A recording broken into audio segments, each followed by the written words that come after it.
Бүгін 2 июль 24 жыл. 1 саатта эле 1 миллион сомду кайтарып бердим. Мына WhatsApp'тагы далил ыраазычылык угуп койгула ушул акчанын кожоюну.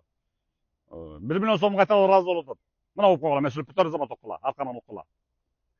Эсиңердеби кечээ бир чыгарбадым эле бир видео. Бир сулуу кыз аяшын ошо алдап кетиптир. Миллион сом алып алып, 1,5 жылдан бери бербей качып жүрүптүр. Анан мен видеом чыккандан кийин позоруна чыдабай, уятына намысына чыдабай анан чалган экен. Мына берип атам деп. Анан кожоюну да акчаны мына кайра чалып мына WhatsApp'та сүйлөп атканым мына угуп койгула. Все ыраазымын болду да өчүрүп атат видеону. Демек, натыйжалуу, эффективдүү кайрып берем. Көрүңөр, миллиондорду 1 саатта болобу, 1 күндө болобу, 1 айда болобу кайрып берем. Кайтарып берем. Ала албай жүргөн акчаңарды. WhatsApp'ыма голосовой калтыргыла. 059 33 32 31. Тез, эффективдүү, натыйжалуу таап берем. Ал эми ошол ыраазычылыкты мына WhatsApp'та окуп койгула.